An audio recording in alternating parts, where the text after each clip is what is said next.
Creepy Outdoors adalah sebuah saluran YouTube yang berfokus pada eksplorasi malam hari di lokasi-lokasi terpencil, tempat yang jarang disentuh manusia dan lebih sering dipenuhi oleh keheningan yang tidak wajar. Pada Oktober 2022, sang kreator merekam sebuah perjalanan berkemah ke hutan tak bernama, jauh di tengah anta beranta. Apa yang terekam malam itu cukup untuk membuat bahkan penjelajah paling berani pun berpikir dua kali sebelum memasuki hutan sendirian setelah matahari terbenam. Di menit-menit awal, suasana terasa sunyi dan menekan. Tidak ada musik, tidak ada suara lain. Hanya nafasnya sendiri yang terdengar saat ia melangkah menembus kegelapan. Sendirian, jauh dari peradaban, tanpa tahu apa yang mungkin bersembunyi di balik perpohonan. Sesekali ia mengomentari kondisi hutan, pencahayaan yang minim, dan jalur yang nyaris tak terlihat. Sepanjang waktu itu, tidak ada tanda-tanda kehadiran orang lain. Hutan itu tampak kosong.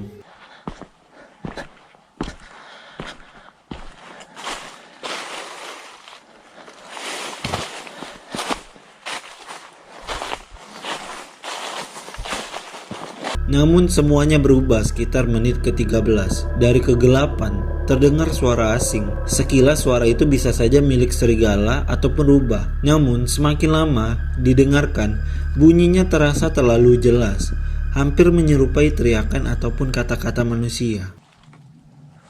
Man, this place is so lonely. Imagine just being lost out here. It feels like this would never end.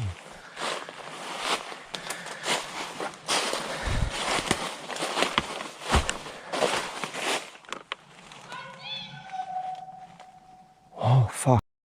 Oh, hi. What the hell? I need to get out of here. Kemungkinan pertama adalah pendaki lain yang mencoba menakut-nakutinya. Sang YouTuber memang cukup berisik sejak awal, dan mungkin tanpa sadar telah memberitahu seseorang bahwa ia berada di sana. Namun penjelasan itu sulit diterima, karena lokasi hutan ini terlalu terpencil, jauh dari umum. Hal yang paling mengganggu adalah waktunya. Suara itu terdengar tepat setelah ia mematikan lampunya. Seolah-olah apapun ataupun siapapun yang berada di luar sana menunggu kegelapan itu. Untungnya sang pengguna berhasil menahan diri, tetap tenang dan akhirnya kembali dengan selamat ke perkemahannya. Tidak ada konfrontasi lanjutan, bahkan tidak ada penjelasan yang lain. Hingga hari ini, ia masih aktif mengunggah video eksplorasi alam terbuka, namun rekaman itu tetap menjadi pengingat yang mengerikan bahwa di hutan sendirian itu bisa saja lebih berbahaya. Dikenal luas lewat video-video memancingnya di YouTube State of Ted, Ted bersama sahabatnya, Zach, awalnya hanya berniat merekam momen santai mereka untuk channel YouTube. Kamera sudah siap, danau terpencil di hadapan mereka terlihat tenang, dan hutan lebat yang mengelilinginya. Tak ada satupun perahu lain terlihat di permukaan air.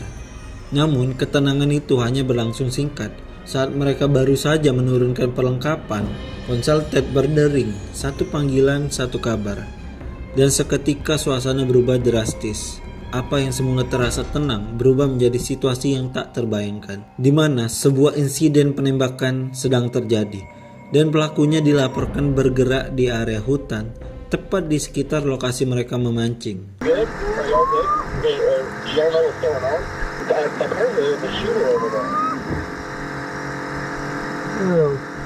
Where at? Seen cops go by. The cops went by us on the wrong side of the road, going back behind us. Really?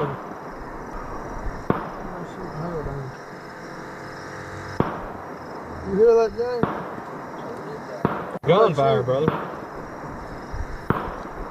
Ted dan Zack mulai menyadari satu hal yang mengerikan. Mereka terisolasi. Tidak ada saksi, tidak ada bantuan. Danau sunyi dan hutan itu seperti jebakan.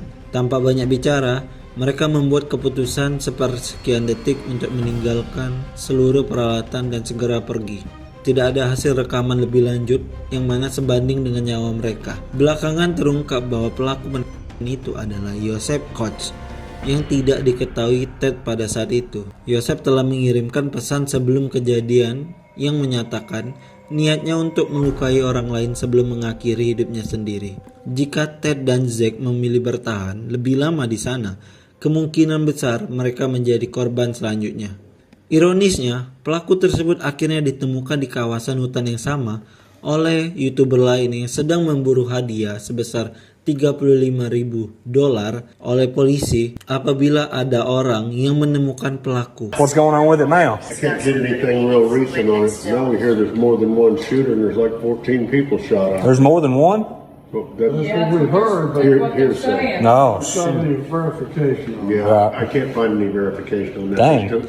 Yeah, we was right out there at the dam, and I was like, That's not a good place to be. that's not a good place to be, you know? He said that he has heard there's 2 active shooters now. Dan bagi Ted, pengalaman itu bukan sekedar nyaris celaka. Insiden tersebut meninggalkan bekas mendalam dan mengubah segalanya, termasuk arah saluran YouTube miliknya. Lalu muncul pertanyaan besar yang menggantung di benak semua orang. Apa yang sebenarnya terjadi pada Joseph Koch, pelaku akan aktif yang menghilang tanpa jejak? Untuk menemukan jawaban itu, kisah ini tak lagi berlanjut dari sudut pandang Ted and Zack. Cerita ini beralih ke YouTuber lain. Di tengah ketegangan yang melanda wilayah tersebut, pihak berwenang mengerahkan pencarian besar-besaran. Jalan raya ditutup, hutan disisir, dan waktu terus berjalan. Joseph Koch masih buron. Untuk mempercepat upaya pencarian, hadiah sebesar $35.000 diumumkan bagi siapapun yang dapat menemukannya, hidup ataupun mati. Tantangan itu menarik perhatian Sheila dan Bill, pasangan sederhana dari pedesaan Kentucky yang mengelola kanal YouTube Hatfield McKay. Mereka bukan aparat, bukan pemburu hadiah profesional, namun mereka memiliki 2 hal yang penting: pengalaman bertahun-tahun menjelajahi alam liar dan pemahaman mendalam tentang medan lokal yang jarang diketahui orang luar. Berbekal tekad dan kamera, mereka memutuskan untuk mencoba peruntungan. Tidak ada pelatihan formal, tidak ada perlindungan khusus, hanya sepasang suami istri yang melangkah ke hutan Kentucky. Buzzards. Yep. You ain't seen no buzzards. No. You know, everybody says, well, he's killed himself. That's possible, but after how many days, Sheila? 8 or 9? 8. Today is day 8. After 8 days, be smelling. The animals would have gotten to you, the coyotes, Yep. raccoons, possums, and there'd be some odor. Odor would go up, buzzard would fly by. Yeah. You'd see buzzards circling. Yeah. We don't see that, I'm which not tells seeing us that. that there's no body here now.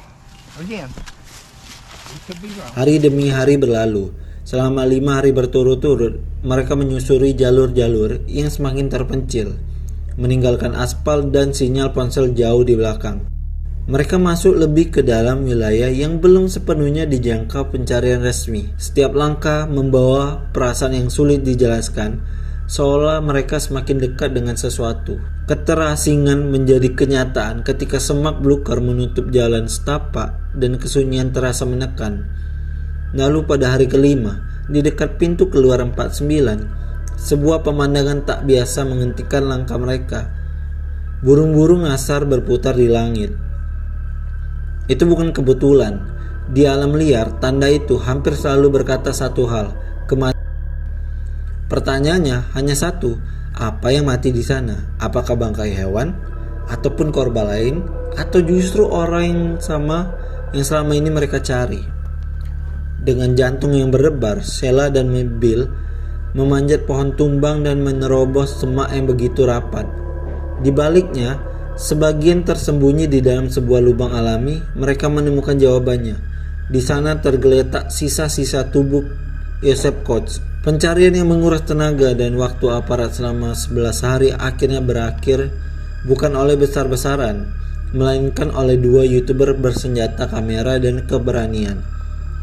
Investigasi selanjutnya mengungkap fakta kelam. Koch telah bunuh diri di lokasi terpencil itu beberapa hari sebelumnya. Pesan teks terakhirnya yang dikirim sebelum penembakan mengkonfirmasi niatnya untuk melukai orang lain sebelum mengakhiri hidupnya sendiri. Meski Sheila dan Bill tidak menemukan tersangka secara hidup, mereka tetap menerima hadiah yang dijanjikan. Mereka yang tanpa sengaja menutup bab terakhir dari salah satu perburuan manusia paling mencekam di wilayah tersebut yang saat itu viral.